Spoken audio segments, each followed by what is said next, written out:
everyone. I'd like to start out my talk with a little experiment. So please take your hand, and for every statement I say that is true to you, please pat your chest twice like this.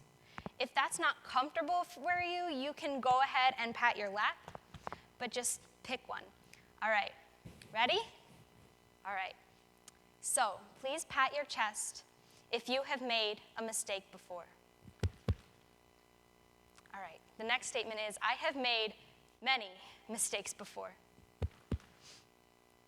I feel ashamed of my mistakes. Sometimes I stay up at night thinking about my mistakes from years ago. I've learned from my mistakes. I have improved in school, in my job, in my personal life, or in my hobbies, thanks to my mistakes. Thank you for participating. You can put your hands down now. All right.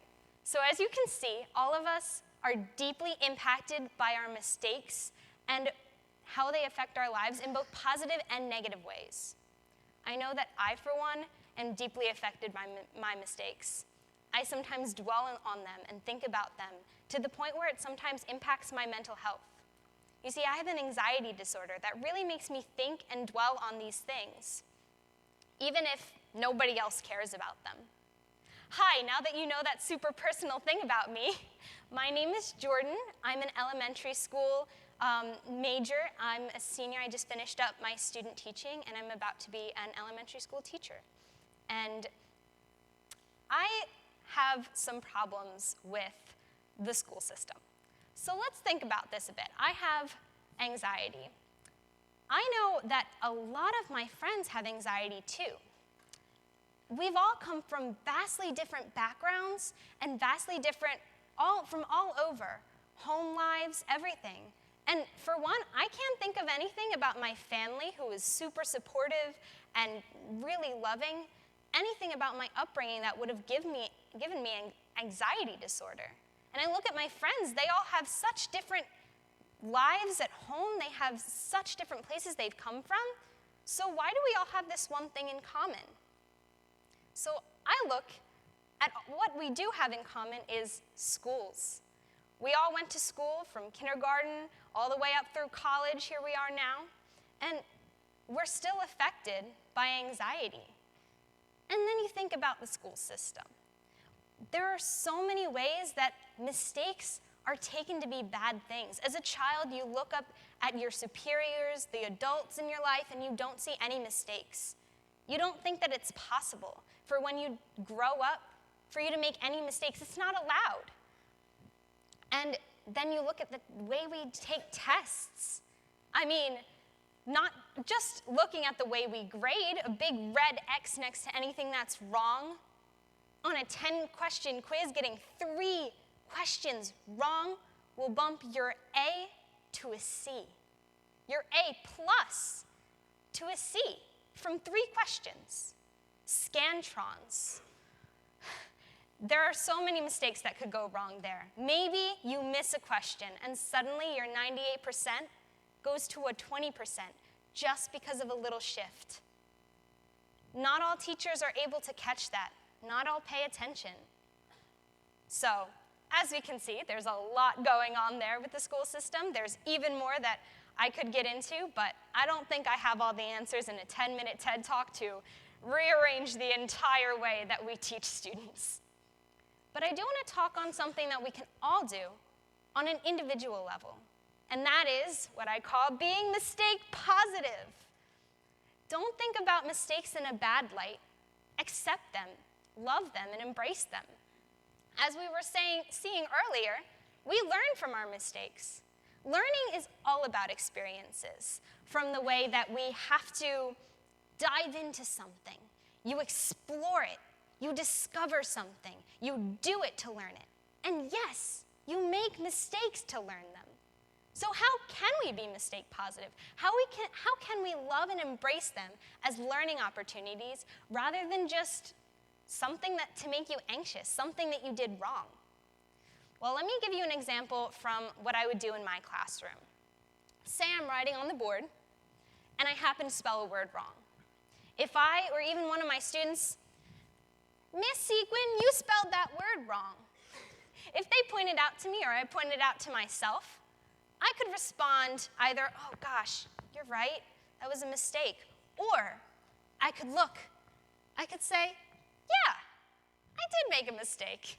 Oh well, I'll turn around, erase it, and fix it. See, all better, nothing to worry about.